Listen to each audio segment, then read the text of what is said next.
constancia te ayuda para impedir que los enemigos de tu sueño, los enemigos de tu vida, los enemigos de tu fe, los enemigos de tu ministerio, los enemigos del propósito de Dios contigo puedan permanecer. Porque a veces se cree que solo con oración se hace correr al diablo y nos equivocamos. Yo he visto gente que ora y ayuna y mantiene con la cabeza, hermano, ya la frente parece rodilla de camello, pero en nada prosperan, en nada perseveran. Y usted habla con ellos, ven la situación difícil y le hacen un listado de todos los negocios que han emprendido en la vida, pero ninguno han triunfado, porque no son constantes. La constancia es necesaria para hacer retroceder al diablo. Al diablo no solamente se le hace retroceder con oración y ayuno. Tú puedes llegar a ser una mujer que no, o un hombre que no sea de mucho ayuno y oración, pero tienes esa hermosa virtud. Has desarrollado esa virtud en tu vida de ser constante en lo que te propones, que es una de las virtudes que todo Colombia le atribuye a la mayoría de los paisas. Donde en Colombia decimos que un paisa es capaz de vender hasta piedras. Donde en Colombia decimos que un paisa empieza con 10, 20, 30 buñuelos hoy y a los 2 meses es dueño de una panadería completa. Y a veces lo vemos así fácil, pero cuando tú hablas con los paisas y escuchas las historias de ellos, de su negocio, no fue así tan fácil como tú piensas, que hoy empezó con 10 y al mes tenía panadería entera. Te das cuenta de que ese hombre fue constante, que muchas veces vendió un solo buñuelo, que en otras ocasiones perdió todo lo de la masa, que en otra oportunidad se le quemaron, pero más sin embargo insistió, y que lleva años y llevó años llegar a la panadería completa. Porque son constantes. Ellos son constantes. ¿Tú cómo eres? De nada te sirve a ti orar y ayunar para salir a correr en el primer momento en que la dificultad llega a tu vida. ¿De qué te sirve el ayuno? ¿De qué te sirve la oración? Si a la hora que viene el problema tú dejas todo tirado y sales a correr. ¿De qué te sirve el ayuno entonces? ¿De qué te sirve la oración? Si vas a abortar el sueño de Dios contigo, si vas a abortar tu fe en Cristo, si hoy te consideras hija de Dios y mañana te consideras otra cosa, ¿de qué te sirve el ayuno? ¿De qué te sirve la oración? Si no eres constante, si no desarrollas esa virtud en tu vida. Yo te digo, sigue ayunando, sigue orando, pero invierte un poco de más tiempo en ser constante en lo que te propones alcanzar en la vida. Sé perseverante y de esa manera hace retroceder al enemigo. Vivimos muchos meses y años esperando algo y nada. Pero nunca nadie nos pudo hacer retroceder. Fuimos constantes en creer, fuimos constantes en trabajar, en invertir en la obra de Dios, aunque no veíamos nada. Pero ahora vemos, ahora vemos, ahora vemos, ahora vemos, ahora vemos. Y ahora estamos aquí. Mañana usted no se imagina dónde vamos a estar, pero yo sé dónde vamos a estar mañana. Yo sé dónde vamos a estar. Yo no sé si tú te lo imaginas. Yo no sé si tú te imaginas. Óyeme bien lo que te digo. Mira ese nombre: Iglesia Misión Cristiana Casa Restauración. Va a llegar a un tiempo donde todo Colombia escuchará de esta iglesia.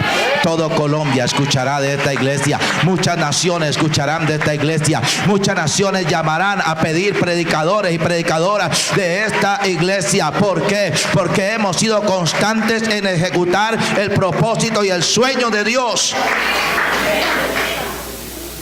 Y Dios cuenta contigo. No te emociona, a mí me emociona saber que Dios cuenta contigo. Entonces esa constancia, ese valor agregado para decirle al diablo: conmigo no juegas. Para decirle al demonio: te equivocaste, pero yo voy por lo que Dios me habló. A mí me encanta ese pasaje de Hebreos, de la fe de los antiguos, que dice la palabra que no vieron lo que Dios les habló. No lo vieron, pero dice que lo creyeron. Y dice que lo esperaron hasta el último momento de su existencia en la tierra. Y ya sintiendo que se iban a ir, porque yo creo que la mayoría de los cristianos sentimos cuando ya nos vamos a ir de esta tierra. Dice que ellos la saludaban. Ellos saludaban a Cristo. Ellos nunca vieron a Jesús, pero ellos habían escuchado y habían entendido que vendría un Emanuel.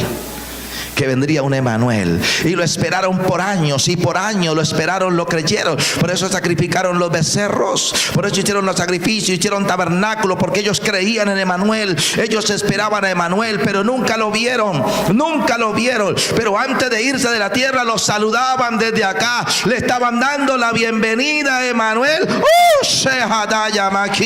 Oh, gloria al Señor. Ese pueblo es el que Dios quiere, ese pueblo es el que Dios necesita.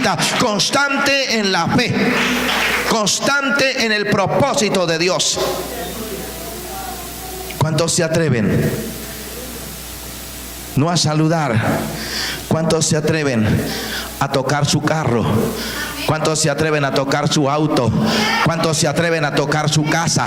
¿Cuántos se atreven a tocar su templo propio? ¿Cuántos se atreven a tocar esa nación donde Dios te ha dicho que vas a ir? ¿Cuántos se atreven a tocarla? ¿Cuántos se atreven a tocarla? Yo estoy tocando naciones. Yo estoy tocando naciones. Yo estoy tocando naciones. Yo estoy tocando naciones. Las estoy tocando contigo, pastor. Las estoy tocando contigo, pastora. Las estoy tocando con ustedes, pastores. Yo toco naciones. Yo toco naciones con ustedes. Yo toco naciones con ustedes porque le he creído a lo que Dios ha hablado.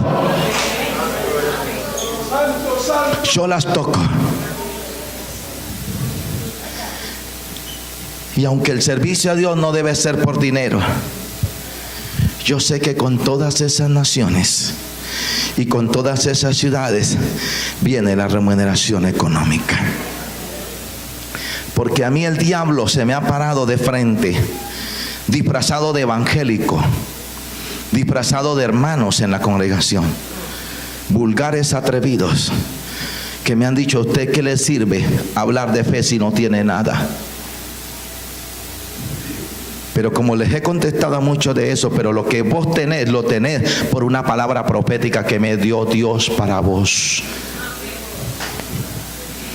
Porque he tenido gente que ha llegado a la iglesia en la cochina ruina, y por una palabra profética Dios ha desatado, ha hecho milagros, los ha bendecido, los ha prosperado. Y muchos de esos groseros se me han parado delante diciéndome: ¿a usted de qué le sirve predicar después si usted no tiene nada? Le digo: pues sí que sirve, porque por esa palabra después que predico, vos tenés hoy lo que tenés y eres lo que eres. ¿Te estás dando cuenta? Por eso yo toco eso. Te estás dando cuenta. Tiene que ser constante en creer que Dios quiere hacer algo, en creer que Dios lo está haciendo aunque tú no lo estás viendo. Amén, hermano. Entonces esa constancia es necesaria, hermano. Es necesario para alcanzar nuestras metas. Y el apóstol Pablo creía en esa parte, la vivía y la veía vivir en otros. Y me llama la atención lo que el apóstol Pablo, saludando a la iglesia tesalónica, les habla acerca de la constancia que él descubrió en la iglesia tesalónica.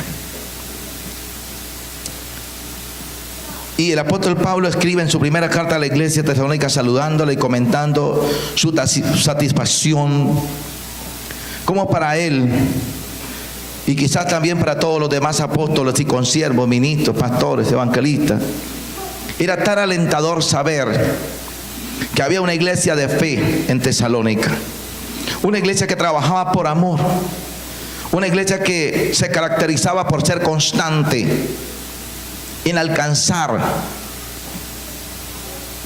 las almas para Cristo, en alcanzar el crecimiento del amor en ellos, en alcanzar la unidad de la fe en ellos.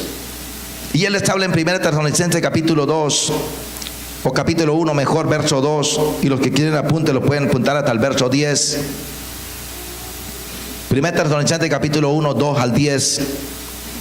Y dice el apóstol Pablo, resaltando la constancia de la iglesia tesalónica: Damos siempre gracias a Dios por todos vosotros, haciendo memoria de vosotros en nuestras oraciones, acordándonos sin cesar delante de Dios Padre nuestro de la obra de vuestra fe, del trabajo de vuestro amor y de vuestra constancia en la esperanza en nuestro Señor Jesucristo. Porque conocemos, hermanos amados de Dios, vuestra elección, pues nuestro evangelio no llegó a vosotros en palabras solamente, sino también en poder, en el Espíritu Santo y en plena certidumbre, como bien sabéis cuáles fuimos entre vosotros por amor a vosotros. Y vosotros vinisteis a ser imitadores de nosotros y del Señor, recibiendo la palabra en medio de gran tribulación con gozo del Espíritu Santo. De tal manera que habéis sido ejemplo a todos los de Macedonia y de Acaya y que han creído. Porque partiendo de vosotros ha sido divulgada la palabra del Señor, no solo en Macedonia y Acaya, sino que también en todo lugar vuestra fe en Dios se ha extendido. Aleluya. De modo que nosotros no tenemos necesidad de hablar nada, porque ellos mismos cuentan de nosotros la manera en que nos recibisteis y cómo os convertisteis de los ídolos a Dios para servir al Dios vivo y verdadero, y esperar de los cielos a su Hijo, el cual resucitó de los muertos, a Jesús, quien nos libra de la ira venidera. Increíble. Yo quiero esa iglesia tesalónica conmigo. Yo quiero esa iglesia tesalónica conmigo. Yo quiero ese espíritu que había en Tesalónica conmigo. Ay, Santo de Israel, yo quiero eso. Yo no sé aquí qué pastor lo quiere. Yo quiero esa iglesia tesalónica conmigo. Yo quiero esa iglesia constante en crecer en el amor del Señor. Esta iglesia constante en la fe de Cristo. Esta iglesia constante en las misiones. Dice que no solamente se oye de usted en Tesalónica y en Acaya, sino que por todas las regiones se oye de vuestra fe, de vuestra esperanza en Cristo, vuestro amor, de vuestro servicio, vuestra pasión y convencimiento de salvar las almas. Yo quiero esta iglesia tesalónica conmigo. Yo quiero esta iglesia tesalónica conmigo. Yo quiero esta iglesia firme, constante en la fe, en el crecimiento, en la extensión del evangelio. Dice Pablo de que ya no tenemos nosotros necesidad de deciros nada. Ya no había necesidad de decirle, hermanito, haga, hermanito, predique, vea, pastor, sacúdase, mi hijo, como le he dicho a algunos pastores, vea, papi, si en ese lugar donde usted está no está sucediendo nada, sacúdase. Si está en el norte, pase hacia el sur. Si está en el sur, pase al oriente. El oriente, pase al occidente. Revuelque toda esa ciudad, paséela. Y en alguna esquina de esa ciudad debe de haber una familia, debe de haber un hogar, debe de haber un alma que Dios tiene para salvar y para entregarte. Pero muévete. Algunos me ha tocado que decirle, muévete. Pero a Tesalónica no. Pablo dice, ya no tenemos necesidad de decirles nada a ustedes. Ya no tenemos necesidad de decirles nada a ustedes, porque por toda parte se oye de vuestra fe, se oye de vuestro amor, se oye vuestro evangelismo, se oye de las misiones que están haciendo. ¿Por qué? Porque eran constantes, dice usted. Han sido constantes de que creyeron. Aleluya. ¿Cuántos pastores aquí quieren una iglesia como esa? ¿Cuántos pastores aquí quieren una iglesia como esa? Y yo no quiero decirles más nada, como dijo Pablo, porque yo me atrevo a creer que ustedes son parte de esa iglesia. Yo me atrevo a creer que ustedes son parte de esa iglesia. Yo me atrevo a creer que ustedes son parte de esta iglesia. Yo me atrevo a creerlo. Amén. Por eso en estos eventos casi no predico. Siempre traigo gente de afuera que les hable. Pero hoy me obligaron a hacerlo. A Dios gracias. Amén. Y yo lo veo, hermano. Es especial. Pero eso les habla en la primera carta. Y mire lo que habla en la segunda carta. Más adelante el apóstol Pablo en esa segunda carta les anima y exhorta a sostenerse firmes y constantes como desde un principio. Ahora ya él mira una iglesia madura y les habla de situaciones y tiempos en los cuales no podían ellos claudicar porque se acercaba algo difícil, sino por el contrario, tenían que alcanzar el propósito de Dios sin detenerse. Es decir, en la misma insistencia, empeño y, por qué no decirlo, en el mismo tesón con el que habían iniciado. Amén. Porque esto que les habla maravilloso es en la primera carta. Pero el apóstol Pablo, por el Espíritu, puede ver lo que se avecinaba hacia la iglesia y en los tiempos futuros cuán difíciles iban a ser. Y empieza a hablarles y a recordarles la importancia de ser constantes, perseverantes en lo que desde el comienzo ellos habían entendido y han decidido empezar. Amén. Pero me llama mucho la atención de que para poder llegar allá donde Dios quiere que lleguemos, no podemos detenernos. No podemos dejar de insistir. Óigame bien. Aquí viene a mi memoria algo de hace muchos años atrás que Dios me reveló. Y se me lo trae a memoria porque Él necesita entregártelo y recordártelo. Iniciando esta casa de restauración tuve un sueño. Y en el sueño yo iba con un grupo de cristianos que representaban, según esto, la iglesia que pastoreaba a un lugar de campo. Llegamos allá, no había nada de agua. Todo el mundo tenía sed y no había agua para beber. Y todos corrían a mí y me decían: pastor, aquí no hay agua, todo el mundo tiene sed, ¿qué hacemos? Y yo empecé a mirar el campo, alrededor del campo donde estábamos. Y yo descubrí que así en una, ¿cómo se dice? Una pared de pie de la montaña, por decirlo así, había una cueva. Y yo me entré un poco a la cueva, pero hasta donde yo pude entrar de ahí hacia atrás, eso estaba completamente saturado de escombros. Parecía como una mina antigua, pero que la habían sellado. Destapar esa cueva no iba a ser fácil. Pero algo me dijo a mí que de esa cueva anteriormente había salido agua. Por alguna razón se había secado y habían decidido taponar ese nacedero de agua. Y algo me dijo a mí: saca todo ese escombro, porque ahí hay agua.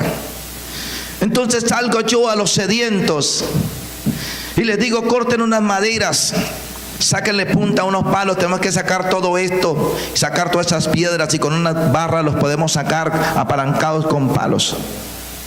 Algunos creyeron, fueron, lo hicieron. Algunos de los pocos que creyeron vinieron a trabajar conmigo ahí y al instante se cansaron. ¿Sabe por qué se cansaron? Porque sacar el escombro fue fácil. Pero llegamos a un momento de esa cueva donde había una piedra inmensa. Una piedra inmensa que cerraba toda la cueva. Entonces ahí los demás se desanimaron. Dijeron: no, pastor, no insistamos, aquí no hay agua, aquí no hay nada. Pero algo me dijo a mí: persevera tú, insiste tú. Entonces yo le dije a alguien: páseme ese palo que usted tiene ahí. Y lo cogí y empecé a trabajar yo mirando esa piedra ahí frente a mí. Yo dije: si yo cavo esta piedra por la parte de abajo, se cae porque se cae.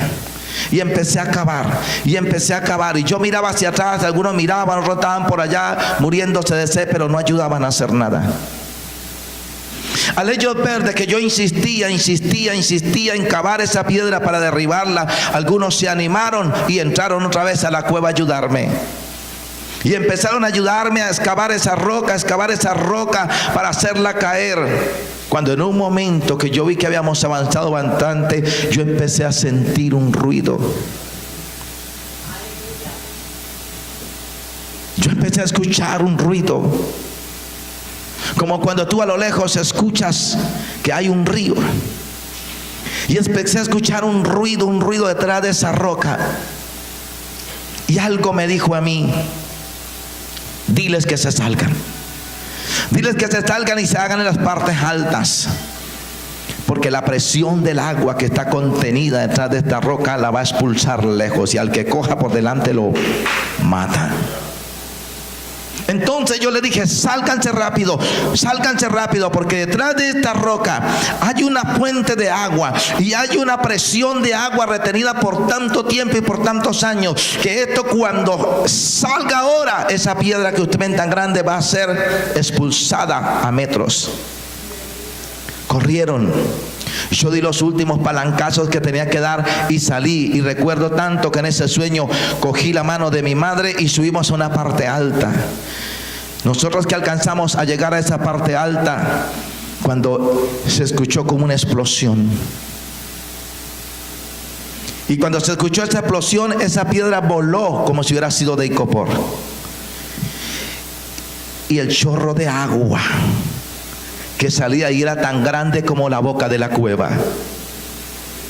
Y cuando salió ese chorro de agua tan grande, cogió un cauce que descubrimos que el cauce por donde se fue esa agua había sido un antiguo río,